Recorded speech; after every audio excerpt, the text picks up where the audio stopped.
a great honor to have a true ally back here at the NAACP, and that's in a friend, Adam Hollier, Vice President to Hantz Woodlands. Thanks, Sonny. So let me start this way. I convinced one of my best friends from college to move to Detroit this past summer, and he found himself knocking doors over at Mac and Bewood, which most people use as a way to define street cred. Like, man, I was over on Mac and Bewood, and there was a time where that made a lot of sense. And what we're doing is trying to make sure that that's no longer the case. That when you go over to Mac and Bewood, because like you were saying, man, I was on Chicago and 2nd, I was on Boston and Woodward, because every neighborhood deserves to have people who care about it taken care of. And every neighborhood in the city of Detroit does that. You know, the folks who live in these neighborhoods care more about their property than anybody else's. So if you were to go over and knock on doors, if you were to walk on Mac and Bewood 6 months ago, you'd walk through grass that was this high, you'd walk through weeds, you'd walk through trash, you'd see tires, and then you would see a house that looked like it could be anywhere in the world. Freshly painted, the edges of the lawn perfectly manicured, and you'd see an old lady tending to her garden, taking care of her grass, taking care of her flowers. And the goal of our project is to make sure that when she cleans her house, when she takes care of her property, that she doesn't have to worry about the property next to her. A lot of people will say that Detroit has this huge issue with vacant property, and it's true. And that's because we don't have enough folks who own the property, and the city does. You know, we've had all these discussions about what is city-owned land, what is our vacancy issue.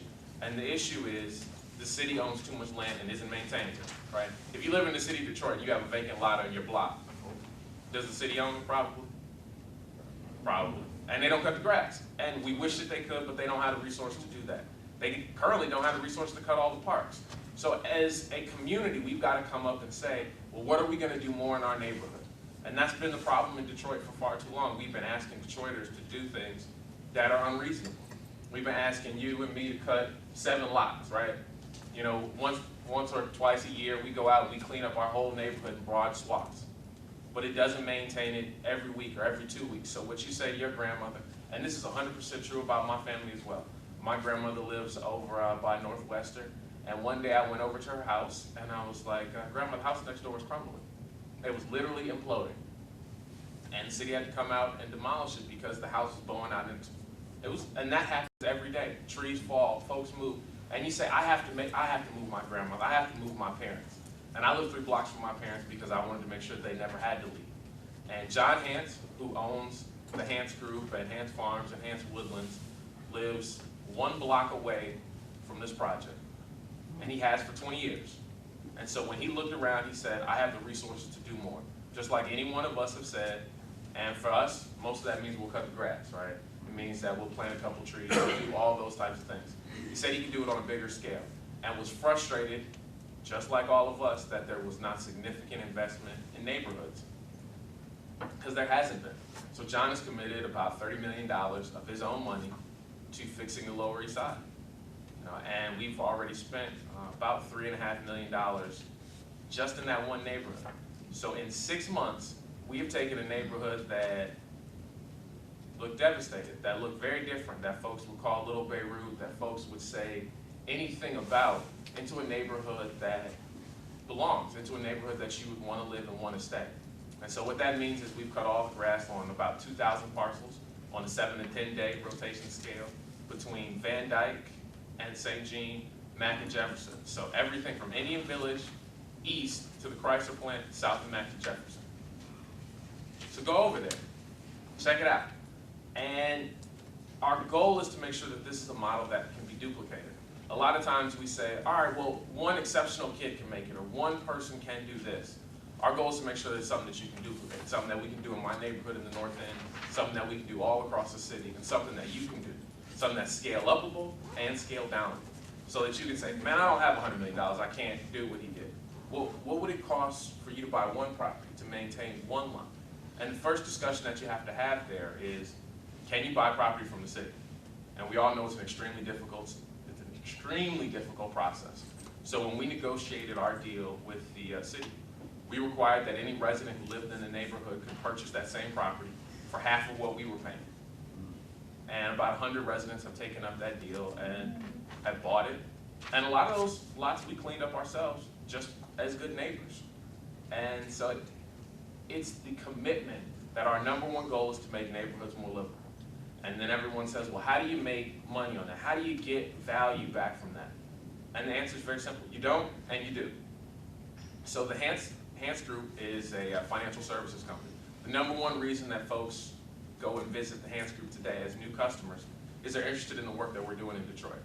You know, everybody wants to say they had a part in Detroit's revitalization and growth, but not everybody's willing to step up and do it. And I think it's because everyone thinks that there are all these big fundamental things that need to be changed, whether it's the schools, whether it's the neighborhoods, but it doesn't. That's the incredibly cool thing about Detroit. That's why Detroit is special among its peers, is that one person makes a difference. The block I live on, there were 3 vacant homes when I bought my house 5 years ago. And now there are none. Because when I bought mine, there were only 2. And then when my neighbor bought his, there was only 1. And so every time one person makes a difference, it cascades. And that's what we're seeing in our neighborhood, is that if you take 1,500 lots that were formerly city-owned and vacant, with grass this high, with trees, with brush, and you clear them, neighbors can invest. But what John also saw was that banks don't lend in our neighborhood. You know, banks do not lend in the community that we service. And as a financier, that was a problem for him. So because he owns a bank, he said, then we'll lend. And so he offered and is offering unsecured home renovation loans of about $5,000 so folks can do work in their neighborhood. Because when we started cleaning up, people said, I can take those, you know, that effort and those dollars that I was using to maintain my neighborhood so my daughters and my children could walk down the street, and I can reinvest those back into my house. I can paint the shutters. I can put up new gutters. You know, I can do all these other things. And a lot of people would say, well, why weren't you doing it before? And some of it because you were already working, you couldn't afford the extra time. But the other part is you didn't see spending good money after bad. Whether it's a business or an individual, we've seen tremendous change in our community. Because once we started cleaning up, a church and the family opened R&W right there on Jefferson and said, hey, this is a neighborhood that really is coming back. We are seeing that reinvestment. And so that's the goal of Hantz Woodlands, is to make neighborhoods more affordable, more livable, and to really do it over time, you know. And a lot of the consternation was because growing up in communities like Detroit, people have made grand promises about all the cool things that they were going to do, right? We're going to build this wonderful shopping center, and we're going to build 75 new homes, and they're all going to be great, and they're going to be brick, beautiful structures like the ones that we lost. Okay? And you say, all right, that sounds great, that's exactly what I want. There are always 2 problems with that. Either they're going to be ridiculously expensive, so none of us can afford to live in them, or they're going to go to the bank and say, hey, this is what we want to build, and the bank's going to say, not in that neighborhood. So none of those projects came to fruition. So what we promised was to do very simple things. We're going to cut the grass, we're going to plant 15,000 trees, we're going to keep all the taxes paid, and we're going to do all the things that a good neighbor should do. And folks said, I just don't believe that that's going to come to fruition. Because you've been used to getting this grand promise and getting this, so if I give you a regular promise, you're expecting that. And that's just unacceptable. So what we've done is we've delivered early. And I would ask any and all of you to go check out that neighborhood. So if you go over by Holcomb and Mack and just look at the neighborhood, just look at how far you can see, it'll be fundamentally different. I have some handouts with kind of some before and after shots that talk about the neighborhood, but the whole goal is that 1 or 2 of us can make a difference. The question is just how. And Detroit is 149 square miles. It's not one solution that's going to solve it. So, yeah, this works in that one area, but it's not going to work everywhere, and we shouldn't ask it to. We shouldn't ask my solution or this solution to be the solution, but to say every neighborhood in the city of Detroit is unique. And we hope that having 15,000 hardwood trees in a neighborhood will make it a unique and special place and make you want to stay. So I'd be happy to answer any questions that you have. I've got some handouts that talk about the specific development agreements that we agreed to with the city, that we had 3 years to accomplish, that should all be done by the summer, and planting 15,000 trees, demolishing 50 structures, and cutting the grass on a 7 to 10 day schedule. As we get ready to take some questions, Adam, can you talk about the big day you got coming up? Oh yes, I'm sorry. Thank you very much. So May 17th, we are going to plant 15,000 trees, and we are asking that volunteers and folks come out and do that.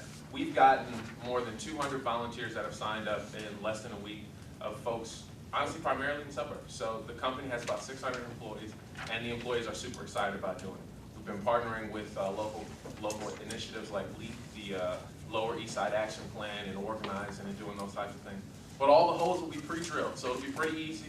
You just stick the tree in the ground. They're saplings. They're about 3 feet tall. They're about the size of my pinky. But it'll be a tremendous legacy to be able to come in and tell your children and your family, hey, I was a part of planting these trees. I was a part of changing the neighborhood's landscape into something that really is going to be different.